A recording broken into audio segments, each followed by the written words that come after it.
गुरु तेग बहादुर जी महाराज ने जिस कश्मीर की रक्षा करने के लिए, कश्मीरी पंडितों की रक्षा करने के लिए अपना बलिदान दिया, उनकी शहादत, भले उनका सिर उनके धड़ से अलग किया हो, लेकिन भारत के सिर की रक्षा तो उन्होंने की। उसके माध्यम से भारत के शीश की रक्षा की।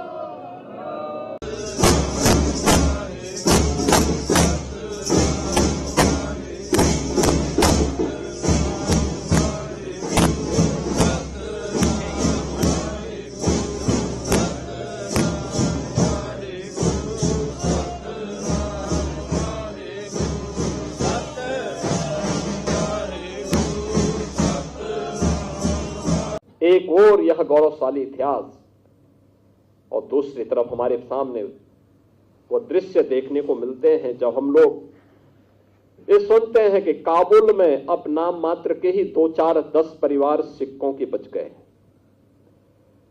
जब हम बांग्लादेश की घटना का उल्लेख सुनते हैं, जब हम लोग पाकिस्तान के अंदर होने वाले अत्याचारों के बारे में सुनते हैं, तब हमें सिख गुरुओं के उस त्याग और उस बलिदान का स्मरण बरबस हो जाता है। और इसीलिए आज के अवसर पर मैं आप सबसे भी यही अपील करने के लिए आया हूं। मैं आप सबसे यही अपील करूंगा और मेरा विनम्र अनुरोध होगा, किससे बढ़कर के हिंदुस्तान के लिए, हिंदू हो या सिख है, इन सब के लिए दूसरी प्रेरणा गुरु नानक देव जी से लेकर के गुरु गोविंद सिंह जी महाराज तक जो आदर्श इन सिख गुरुओं ने हम सब के लिए रखा है, वही हम सबको आगे बढ़ने के लिए एक नई ऊर्जा देगा। उन्हीं का आशीर्वाद हम सबकी प्रेरणा है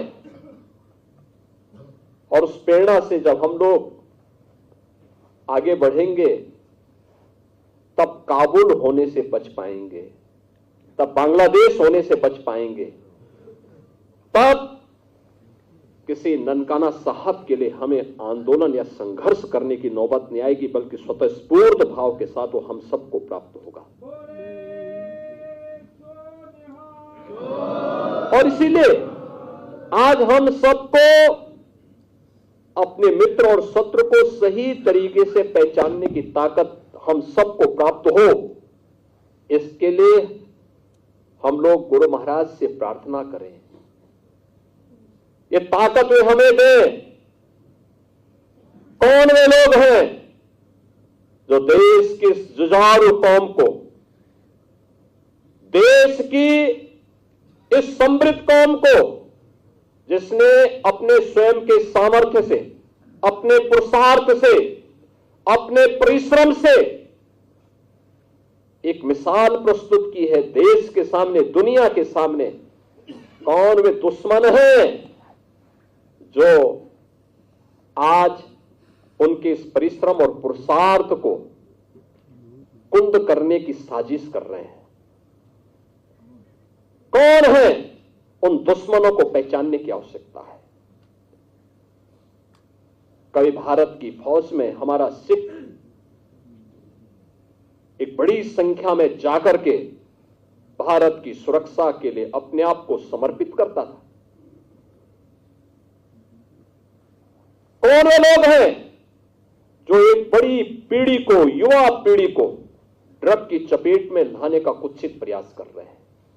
हमें देश के उन दुश्मनों को समझना होगा, उन दुश्मनों से सावधान रहना होगा। कौन आपस में हिंदू और सिखों को लड़ाने का कुत्सित प्रयास कर रहे हैं? ये तो एक दूसरे के पूरक है।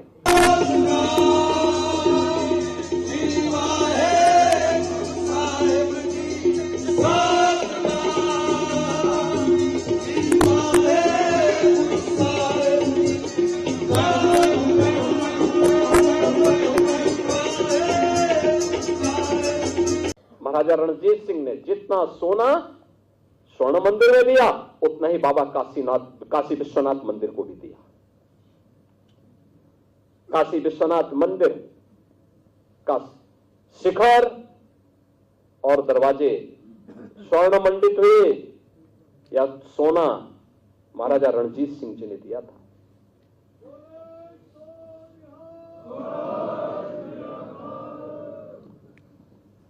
जितने भी सिख योद्धा थे, क्रांतिकारी थे,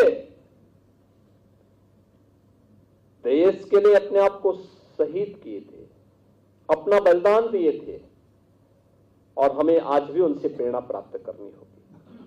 यह अवसर होते हैं जब हम उन्हें स्मरण कर सकें, उनके बलिदान से कुछ प्रेरणा प्राप्त कर सकें।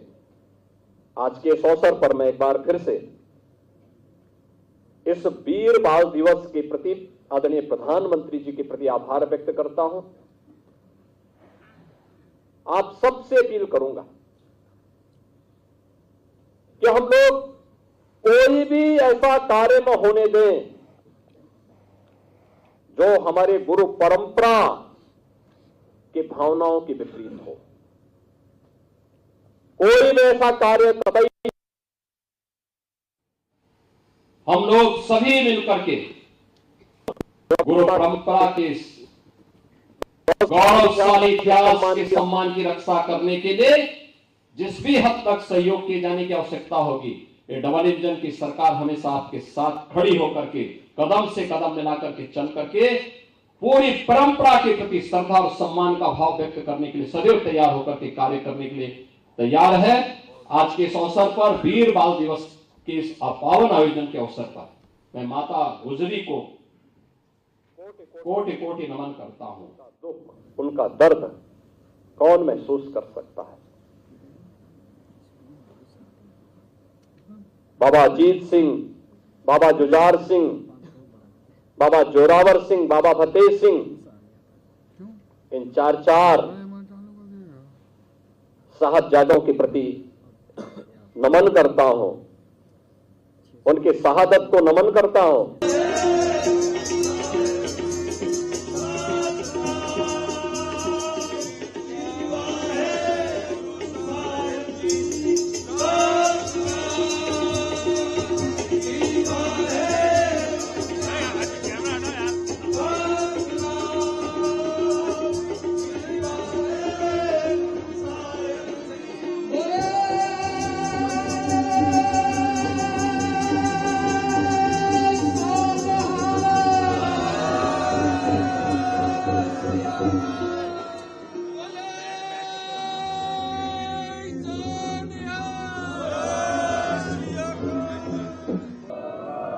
और यही तो बात प्रधानमंत्री मोदी जी कहते हैं। उन्होंने यही तो बात कही जब प्रधानमंत्री मोदी जी ने 26 दिसंबर की तिथि को वीर बाल दिवस के रूप में आयोजित करने की घोषणा की और इसमें बाबा जोरावर सिंह और बाबा फतेह सिंह के प्रति अपने श्रद्धा और सम्मान को व्यक्त किया। कृतज्ञता इस दिवस को वीर बाल दिवस के रूप में घोषित किया, कृतज्ञता ज्ञापित करने का एक माध्यम हमें दिया। तब भी प्रधानमंत्री जी ने कहा कि हर भारतवासी को चाहिए कि उसका एक धर्म है और वह है राष्ट्र धर्म। देश सर्वोपरि है, राष्ट्र सर्वोपरि है, राष्ट्र सर्वोपरि है। यह भाव गुरु तेग बहादुर जी महाराज ने हम सबको दिया है। भले मेरा शीश मेरे धड़ से अलग हो जाए, लेकिन मेरे भारत का शीश नहीं झुकना चाहिए, नहीं झुकना चाहिए।